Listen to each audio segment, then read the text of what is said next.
शायद कितनी उम्मीद से संपर्क कर रहा होगा न्याय व्यवस्था से और जज साहब से। जब यही आज के दौर का मानक है तो इसी में आइए खूबियां तलाशते, उस कहानी को भूल जाते जब उच्चतम न्यायालय के एक जज ने एनसीएलटी के सदस्य जज जस्टिस शरद कुमार शर्मा से संपर्क कर लिया। उन्होंने भी खुद को इस सुनवाई से अलग कर लिया। सुप्रीम कोर्ट ने जांच बिठा दी। जज फैसले के लिए जज से संपर्क कर रहे हैं, विधायक फैसले के लिए जज से संपर्क करने का जुगाड़ निकाल रहे हैं।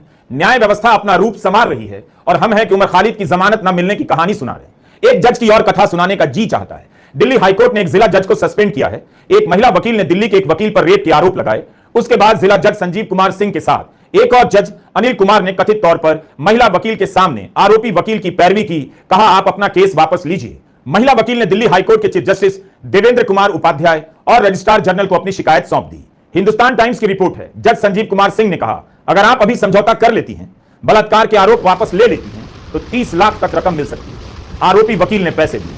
अगर आपने मुकदमा वापस नहीं लिया तो आपके भाई को ड्रग्स के फर्जी मामलों में फंसा देंगे। जज संजीव कुमार सिंह को सस्पेंड कर दिया गया है और दूसरे जज अनिल कुमार के खिलाफ जांच शुरू हो गई है।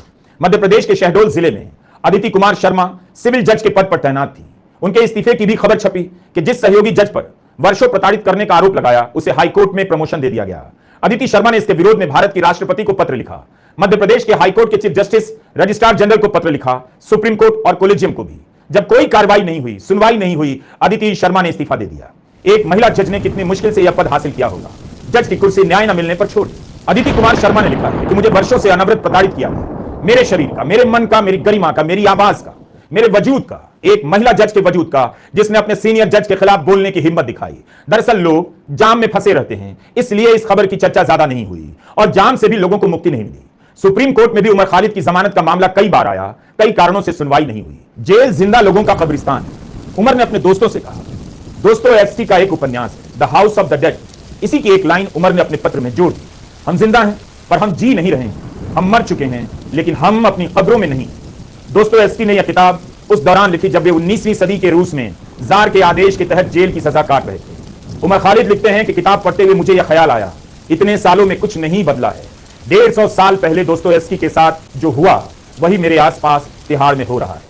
जस्टिस बेला त्रिवेदी की कोर्ट की चर्चा हुआ करती थी कि उमर की जमानत की सुनवाई का मामला जब भी गया, कई कारणों से सुनवाई नहीं हुई। जब वे रिटायर हुई तो बार संघ ने उन्हें फेयरवेल तक नहीं दिया। अभी हाल की बात है, भीमा कोरेगांव केस में सुरेंद्र गाडलिंग की जमानत का मामला आया।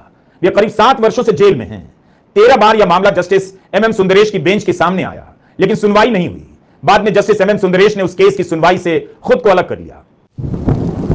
ऐसी खबरों के बीच देश की न्याय व्यवस्था एक प्लेटफॉर्म से अगले प्लेटफॉर्म की तरफ बढ़ती जा रही है। जो बिजली कौंध रही है, जरूरी नहीं कि उम्मीद की रोशनी है, और जो लैंप पोस्ट है उससे अंधेरा दूर हो जाएगा। इसकी उम्मीद करने वाले ही आज मायूस हैं कि उमर खालिद को जमानत नहीं मिली।